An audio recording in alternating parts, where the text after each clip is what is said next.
The CBS Radio Mystery Theater presents...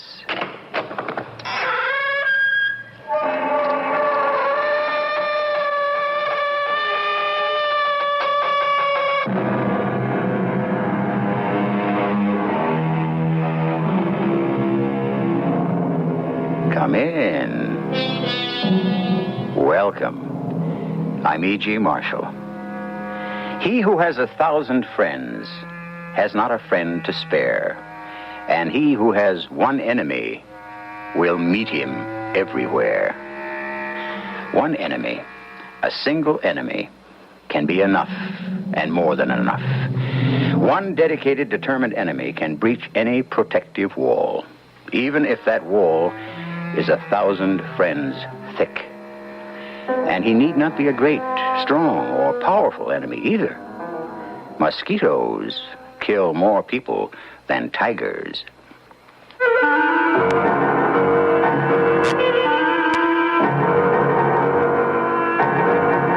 Our mystery drama, 00, was written especially for the Mystery Theater by Sam Dan and stars Robert Dryden. I'll be back shortly with Act One.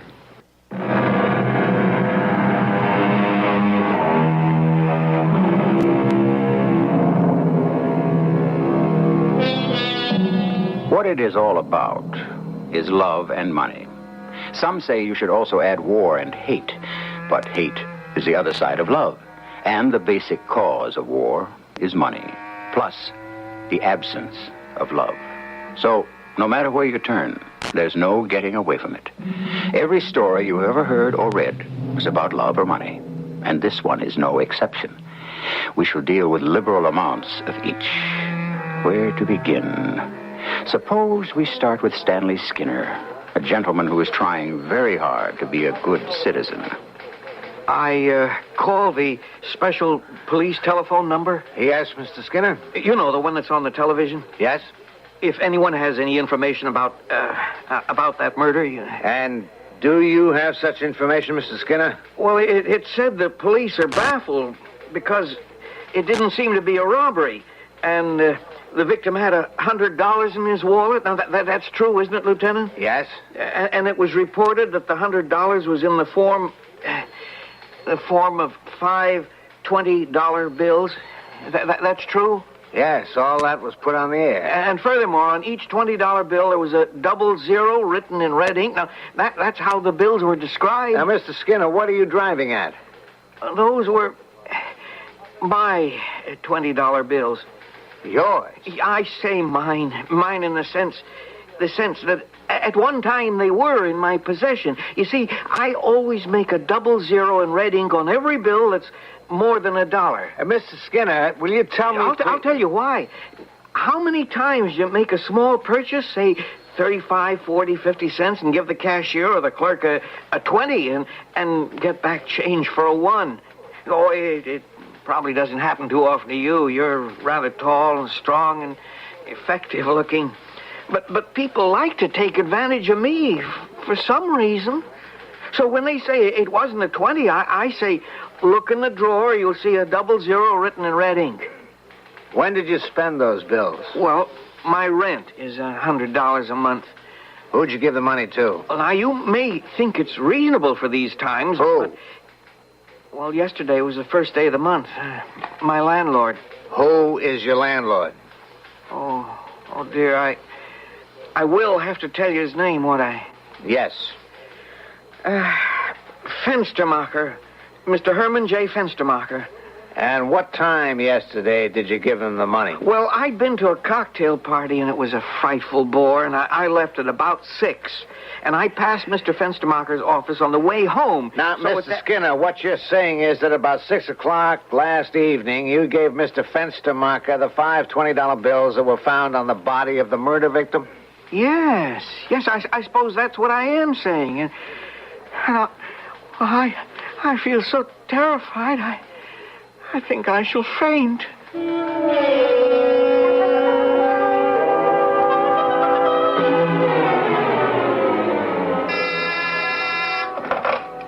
Yes? Oh? Are you sure? Well, I I would say I have to. Tell him to come in. Police officer. A police officer? Come in. Come in. Thank you, Mr. Fenstermacher. Have a chair? Cigar? Drink? No, thank you. My name is Kramer. Detective Lieutenant Kramer. Homicide. Oh, well, what can I do for you, Lieutenant? I assume I can do something. Otherwise, you wouldn't be here, huh? You see? That's deduction. Mr. Fenstermacher, last night a man was murdered. Oh, crime. That crime, it is getting out of hand. His name was Benbow. Luther Benbow. Did you know him? Did I know him? He was a private investigator. Did you give him $100 last night in $20 bills? Well, why should I give him $100? At about 6 o'clock last night, a tenant of yours, Mr. Stanley Skinner, paid you $100 for the rent of his apartment. Oh, Mr. Skinner, I know very well. And 2 hours later, Mr. Luther Benbow was found shot to death, and the $100 were in his pocket.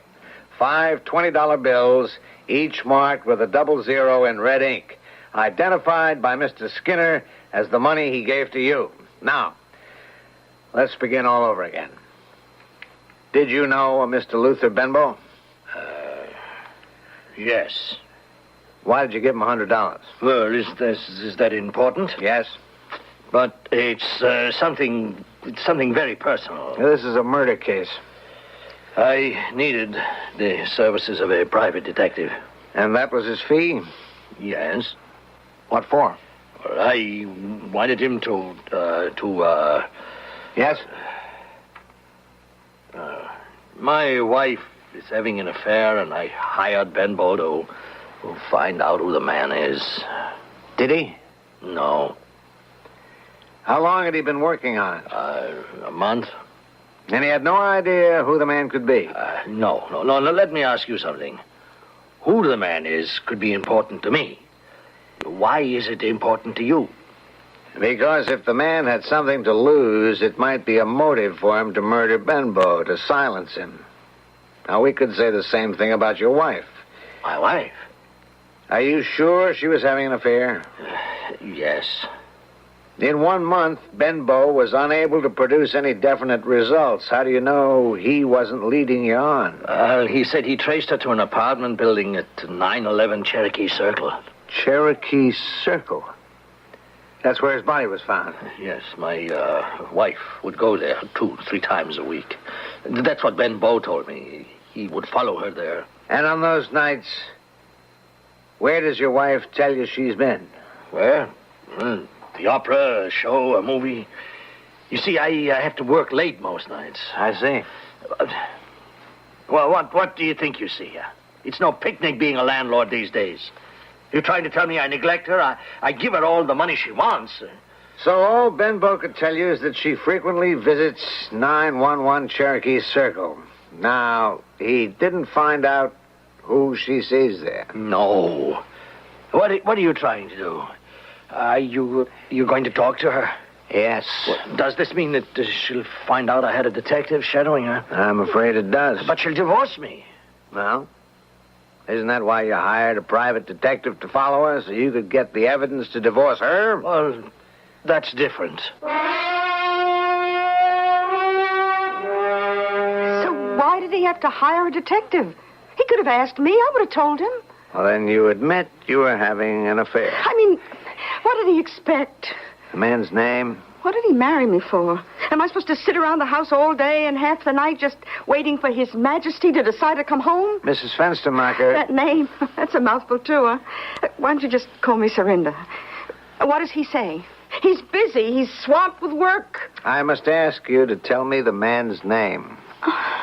Look, the guy has a good job, a wife, kids, and this was nothing. I mean, just a good time for the both of us. His name, please. So, I'll tell you his name, and what'll it prove? He didn't kill that private eye. I didn't either. Both of us were innocent bystanders. Mrs. Fenstermacher, I'll have to insist. Yeah, I know you will. Well, he works for a bank. He's a A trust officer. So if this comes out, he's dead. Level with me, Lieutenant. Will it have to come out? If it turns out that neither of you were involved in the murder, probably not. Yeah. That's sure a real, definite, ironclad guarantee, isn't it? Well, I'm sorry. It's the best I can do.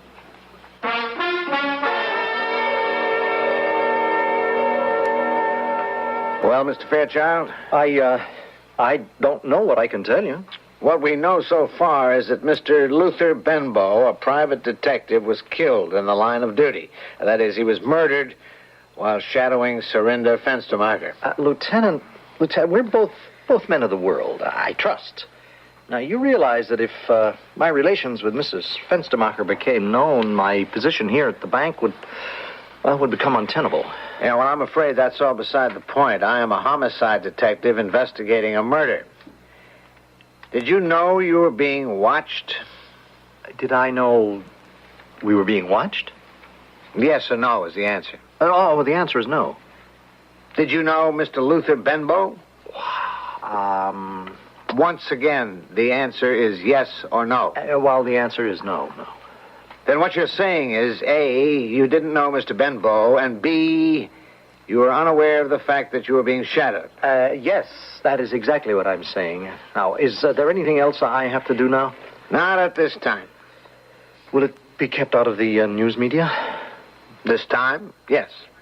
Oh, thank you. Thank you, Lieutenant. Be available in case you need it. Need it? Need it for what? I don't know. So far, the case is still wide open. It is obvious, therefore, that Benbow was leading his client on. It would be simple to ascertain the identity of the man his wife was meeting at 911 Cherokee Circle. Object, to make the job last as long as... Excuse me. Oh, yes? You're Lieutenant Kramer? They said to see you about it. About what? The murder of that private eye. My name is Munson, Dolly Munson, Mrs. Lewis Munson, although I'm divorced. Yes, Mrs. Munson. Well, I heard on the radio and in the papers if anyone has any information concerning the murder of Luther Benbow to call. And you have information? I don't know. You decide. Suppose you tell me. Well, I work at 911 Cherokee. I'm a companion to an elderly gentleman, a nurse companion. I read to him a lot. Yes? Well, there's this nice couple. Nice looking, I mean. I've been meeting them on the elevator lately. They get off at the 8th floor. We don't know each other, but we nod and, we say hello, Now, this is last night. I'm waiting in front of 911 for the bus. The express bus. Yes. I know it very well. Well, they come out, and they head for their car, which is parked right at the curb. But suddenly they stop. Now, for the first time, I notice a man standing a little ways down the street. Now, this gentleman, he leaves the lady, and he walks over to this man, and he starts to talk to him. Could you hear what was said? Oh, could I? You could hear it all over the neighborhood. This gentleman, he said to the man, "Are you spying on me?" And the man answered something like, "I don't know what you're talking about." Well, there was more of that kind of stuff, and the gentleman threatened to do something to him. Finally, the lady called out, "Please, don't start anything." And then the gentleman and the lady got into his car. Well, then this morning I saw the dead man's picture in the paper, so I thought... The lady and the gentleman, you don't know their names? No. I'm not even sure they live in that building. They could just be visiting. But I remember the car. Oh, it's a real nice-looking foreign sports kind of car. And the license, I noticed the license, because it's so short and simple. UL58. UL58. Yeah. Just a minute. I want to run a license number. Get me the motor vehicle computer. Yeah. I want UL58. Yes. Ronald K. Fairchild.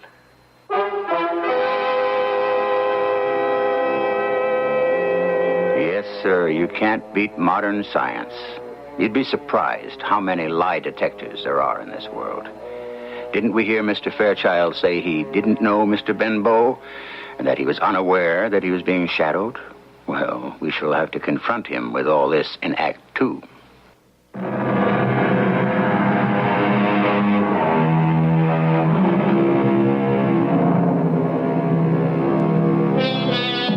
Murder. That's what Lieutenant Kramer has to contend with. Of course, murder moves in a bewildering maze of directions.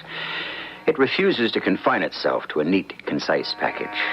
For example, we're already involved with adultery, conspiracy, falsehoods. Murder certainly does not keep wholesome company. Mr. Fairchild, you still insist you are completely unaware of Mr. Benbow? Lieutenant, I swear to Mr. Fairchild, I warn you, this is a very serious situation. It's murder. I don't want to take you in and book you. I won't run away. I know that. You can't afford to. So I'm not going to take you downtown. Just yet.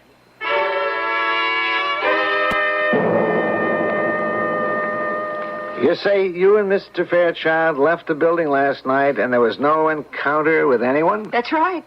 We just got into the car, as usual, and just drove off, as usual. This woman who says she saw Fairchild and Benbow get into an argument, why would she lie? Oh, look, so many people lead desperate, dull lives. This is a chance for her to do something out of the ordinary. Well, why pick on you? Look, we've seen her in the elevator. She's seen us. She gives us that up and down look. You know what I mean? It says, oh, you two, you're not putting anything over on me. And now she notices this Benbow hanging around. She figures maybe he's a detective. Well, you know how most people love to write mystery stories in their own heads. And so she made it come together. I was with Mr. Fairchild 15 minutes ago. Did he call you and tell you what to tell me? No. You told me you were not in love with Mr. Fairchild. Is that still true? Sure, it's true. Well, then, if you're not in love with him, why do you want to risk being an accessory to murder? Murder? We're 2/3 of the way there now. As far as Mr. Fairchild is concerned, we have motive. We have the fact that he was heard to threaten Benbow. But it's her word, that woman. Come on, Mrs. Fenstermacher. That woman is telling the truth, and you know it. I know it, and Fairchild knows it. You're in deep enough. How am I in deep enough? You were having an affair with him. You were with him. You also had a great deal to lose. Now, look, I don't really... You're connected with the case. Okay, so far, nothing points to you. There's an involvement, but it's messy rather than illegal. They can find him guilty, and you can still walk away. But don't try perjury or even conspiracy, because then you're asking for the same first-degree murder indictment that he's liable for. I don't see how I can commit perjury. If I'm placed on the stand, the witness stand, I'll just have to tell the truth. And what is the truth? The truth is that he did notice this fellow. And not just for the first time last night either, because we spoke about it, and we didn't know. But last night, I guess he felt sure, and he did threaten this man. That's the truth? Yeah. I'm sorry. I'm sorry for him, but that's the way it goes, isn't it? Yeah, that's the way it goes.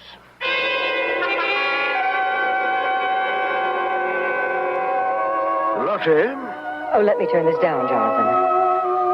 Oh, what is it, my dear? Have you seen the paper? Mr. Ronald K. Fairchild has been charged with the murder of that Benbow fellow. Oh? Yes. A rather prominent person, Mr. Fairchild. A trust officer at the Union United Federal. Well, that shows you. You can't trust anyone at all these days. In a way, it's unfair for Mr. Fairchild to pay the price for this. Well, Jonathan, as you yourself have often said, life is unfair. Yes, but murder, especially since he didn't do it. Well, are you suggesting we get him off? However, his career's a shambles anyhow. The fact of adultery has disgraced him permanently, so we might just as well make sure he's convicted of the murder. How? Oh, well, I don't trust lawyers. State should have a really ironclad case against him. That will put the Benbow situation to rest for good. Well, what do you want to do?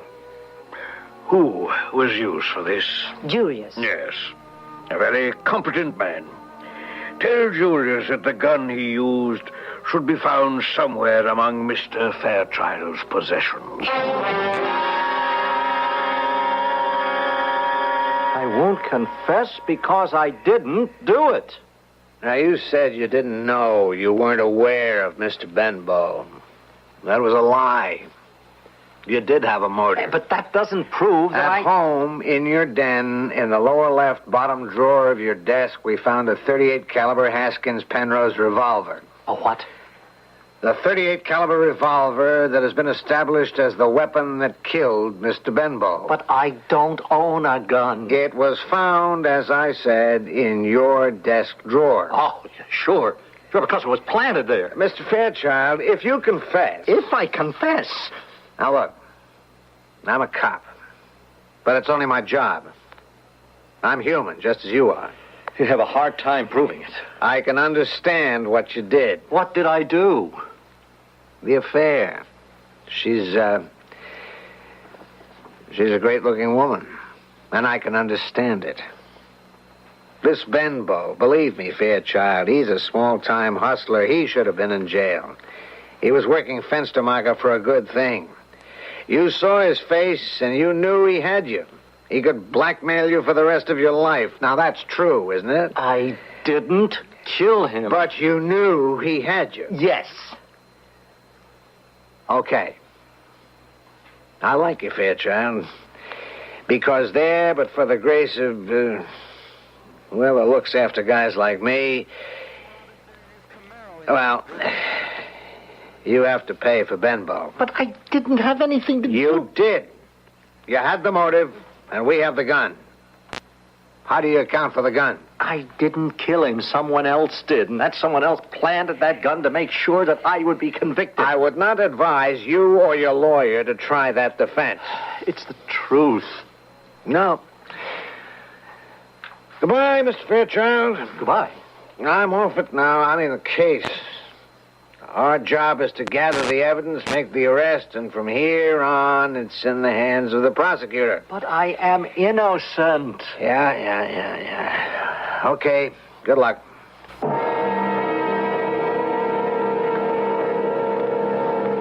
Hello, honey. What can I do for you, officer? Oh, there's not many people in the joint tonight. You looking for somebody? I was freelancing for a little information. Don't ask me. What bit you? Nothing. Well, generally, you have such a cheery smile. Why don't you get lost, cop? Oh, come on now. Is that a way to talk to an officer of the law? No, I'm just... I guess I still got the blues. Oh, I'm sorry. I didn't know I'd miss them all that much. Who are you talking about? You know. Oh, Luther. Yeah, that's right. You used to run around with Luther Benbow. Yeah. Oh, he wasn't very much, but he was all I had. Well, I'm sorry. Maybe I'm getting older. We're all getting older, honey. My honey hair's turning gray. Luther. Funny. What's funny? I see this guy who's on trial is going to get convicted. Oh, yeah, there's no doubt about it. Oh, you're the one who brought him in, aren't you? Well, the thing practically solved itself. A modest cop. It's the age of miracles. Yeah, it figures. What figures? The guy is tied up with a bank. You know what Luther told me just before he was killed? He said, honey, I'm on to the biggest thing in my life. Yeah? There's millions in it. Me? Well, he could stick old man Fenstermacher for a couple of hundred, maybe even 1,000, but that's all that traffic was going to bear. That's what I told him. But you know what he said? Fenstermacher was small change. He was on to something else. What else? I don't know. It had to do with the government, he said. The government? What else? I don't know what else. Because every time I try to get more out of him, he just winked at me and he'd say, "You'll know when the time comes." That's all he said? Yeah. And you can't tell me anything else? Look, if I knew anything else, I'd... You know more than you think, only you're not aware of it now. Did he mention some names? What kind of names? This thing he said he was on to, did he say where it was? Oh, yeah. It was because he was staking out 911 Cherokee Circle. 911? Yeah, you see, that's where this guy Fairchild had rented an apartment to take the Fenstermacher dame, and while he was on the lookout there, he kind of latched onto the other thing. What other thing? I don't know. Gee, he was sure tight-mouthed. He said to me, "I made the contact, and he knows he's got to pay off." Are you sure he wasn't talking about Fairchild? No, Fairchild is small potatoes. This guy, he was big in the government. Yeah, he said he'd made the appointment and talked to the guy. An appointment? You say he had an appointment? He said he had an appointment. Well, would he have written that down somewhere? I don't know. Maybe in his book. His book? Yeah, he kept a book for appointments. That book, where is it? Why, I guess it's in the apartment with the rest of his things. I just don't feel like getting rid of him yet. Could we get a look at that book?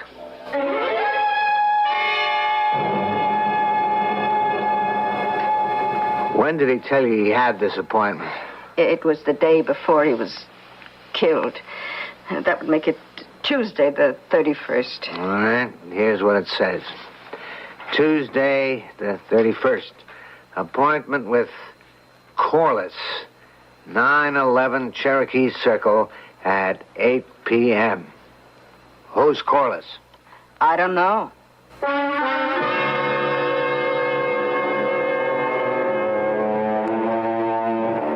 Who is Corliss? He doesn't know, and she doesn't know. But we know. We met Mr. Corliss during the unfolding of our second act.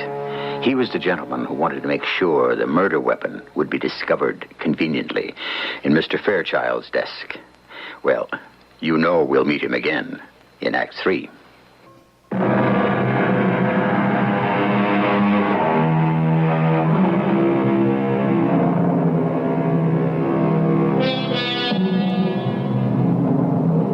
Well, the trial of Ronald K. Fairchild for the murder of Luther Benbow proceeds apace, and toward what seems to be an inevitable verdict. However, the detective who has arrested Mr. Benbow has suddenly, if inadvertently, discovered that the investigation might have ended a bit too hastily.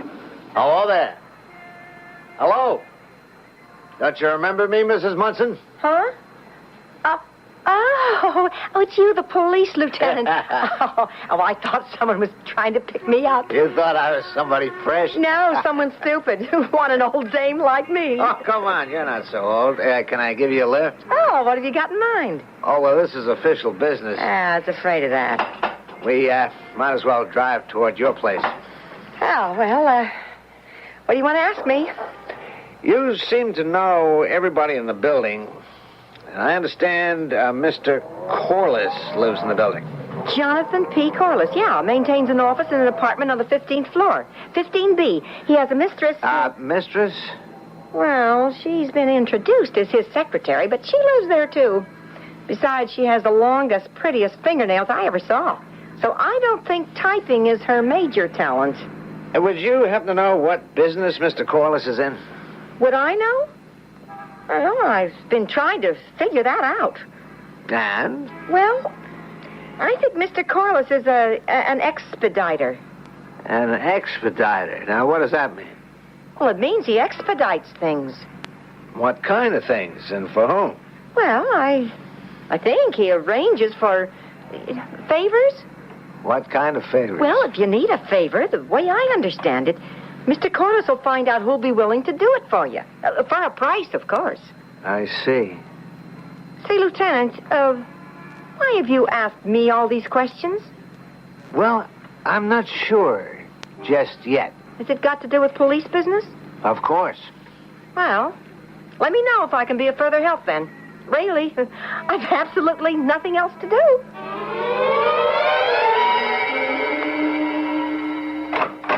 Mr. Corliss, my dear. What is it, Lottie? A police detective wants to see you. I wonder why. Well, I asked him, but he said it was a police matter. Well, then, I shall have to see him, won't I? Have him come in. Won't you come in, sir? Mr. Corliss, this is Lieutenant Kramer of the City Police Department. How do you do, sir? Please be seated. Thank you. Well, now, what is there I can do for you?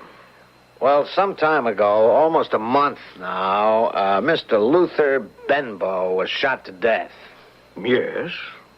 Did you know Mr. Benbow? Why do you ask? Did you have an appointment to see Mr. Benbow at 8 o'clock on the night of the 31st? Consult my calendar, please, Lottie. Yes, sir. Did I have such an appointment? No, sir.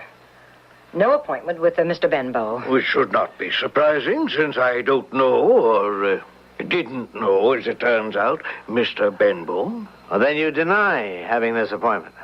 Dear Lieutenant, am I being accused? Well, according to Mr. Benbow's appointment book, he had a date to see you. Are you sure? Positive.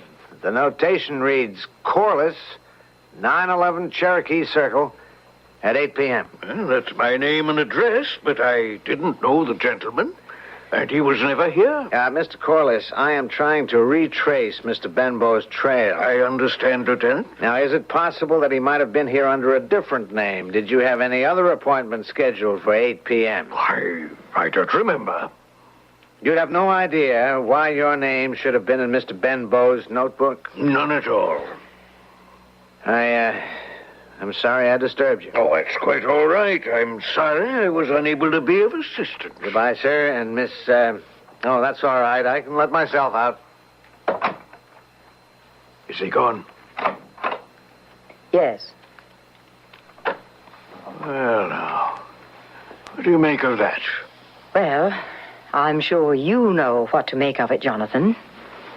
A key statement spoken by our detective. I'm trying to retrace Mr. Benbow's trail. Key for two reasons. Can you tell me what they are? Absolutely not. Why should anyone want to retrace Mr. Benbow's trail? Mr. Fairchild is being tried for his murder and is well on his way toward conviction.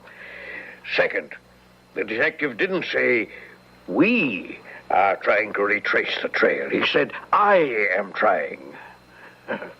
What does that suggest? Once again, my dear, you'll have to tell me. That Lieutenant Kramer is operating in a lone wolf and very likely unofficial capacity. But why? Occasionally you get a policeman who is dissatisfied with the way the department's handled the case, and he decides... But what has to be done about it? Hello? Yes, just a minute. It's for you. Julius. Thank you, Lottie. Yes, Julius. Oh, never mind that. We're here now. Who? Yes. When? I see. Well, stand by. I'll have something for you later. Very interesting. Julius, as you know, has been watching the house. Well? Last evening, he saw a man whom he recognized as a police detective pull over to the curb and start to talk with a woman who works in the building, Mrs. Munson. Munson? At any rate, Julius saw her get into the detective's car and drive off. Now we have something to think about.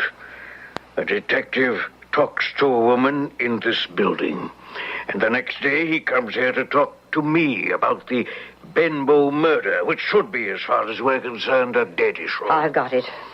She told him Benbow was here. How would she know? Well, she might have seen him. Yes. And we're in trouble. Well, anything Julius can handle? Julius can always handle it as a last resort. Why not as a first resort? Because you simply can't murder people the way you swat flies. Why not? Both of them. The cop and the woman. Do it now, Jonathan, fast, before I can grow and develop. Well, you yourself said the cop is freelancing, which means his boss doesn't know what he's up to. And that dame? Oh, who'd miss her? Well, it's certainly tempting. Except we can't be sure. Jonathan, do you know how much money is involved here? I was the one who determined the amount. Well, we've almost got it That's through. why nothing must go wrong now. So, we'll buy her off. Buy her off? We can always get rid of her later. Well, what about the cop? So far, he doesn't know what it's all about. Anyway, he's just a cop. If he bothers us, we can buy him off. Or, as they say, bump him off.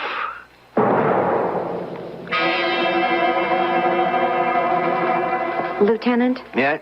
Oh, it's Mrs. Munson. I'm sorry to disturb you. Oh, that's all right. Well, yeah, there was a man. Yes? I noticed him hanging around 9/11 all the time. This morning, as I left to go to work at 9/11, I caught a glimpse of him hanging around my apartment house. You sure? Yes, I'm positive. He was in a parked car. When I left for the bus stop, he followed me.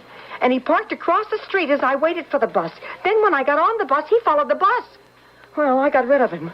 I waited for a red light when the bus arrived at Sentinel Plaza. You know how crowded it is there. And I ran off the bus and around the corner. That's a one-way street, and I came right here.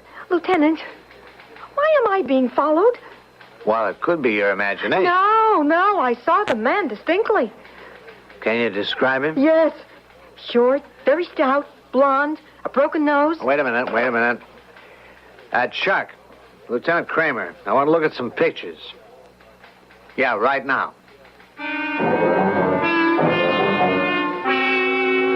Absolutely. It's the second fellow. You sure? Positive. Oh, it's that exact face. Oh, yeah, I was afraid of that. Of what? This man is Julius Nightingale, and don't let the name fool you. He's a killer. Well, then why isn't he behind bars? Because we could never prove it. Well, now I know. What? Benbow was on a routine divorce evidence case when suddenly he stumbled into something big. Oh? He tried to get a piece for himself, and he was killed for it. Ah, then Mr. Fairchild isn't guilty. This is only a theory. But how can we turn it into a fact?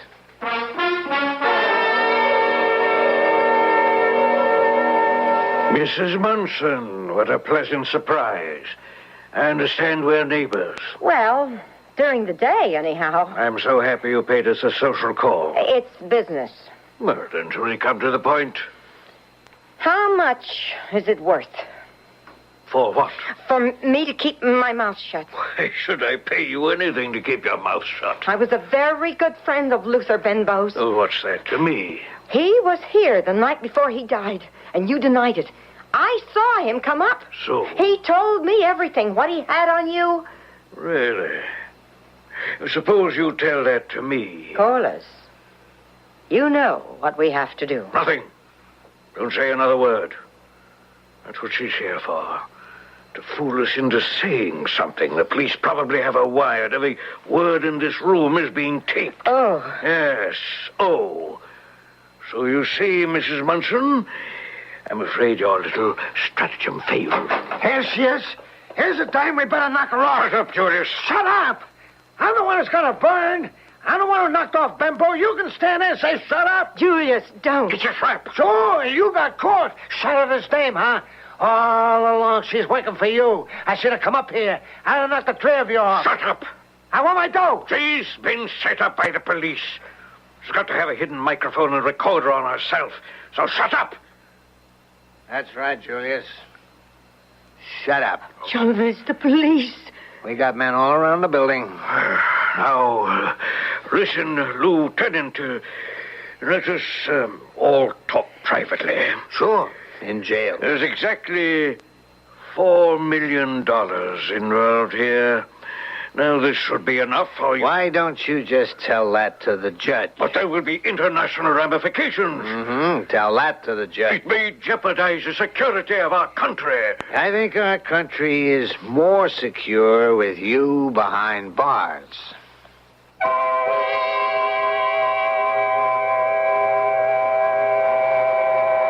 It probably is. As you can surmise, Mr. Corliss was an international fixer who corrupted government officials both here and abroad. He would have been free to this day had not a rather seedy private investigator blundered into the secret. But that's how it goes so often. It's the little things, For want of a nail, the kingdom was lost. For want of a... Oh, well, there'll be no want of me. I shall return shortly.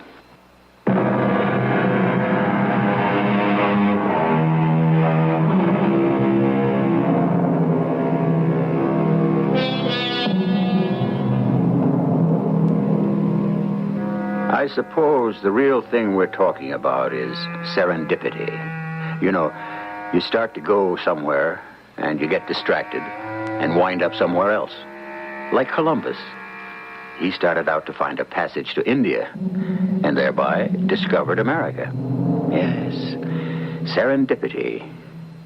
A hand-to-mouth investigator is satisfied to work for crumbs, and suddenly stumbles on a banquet. Unfortunately, it kills him.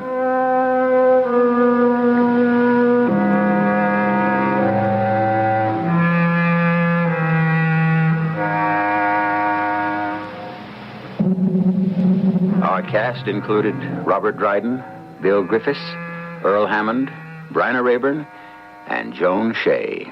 The entire production was under the direction of Hyman Brown. This is E.G. Marshall inviting you to return to our Mystery Theater for another adventure in the macabre. Until next time, pleasant dreams.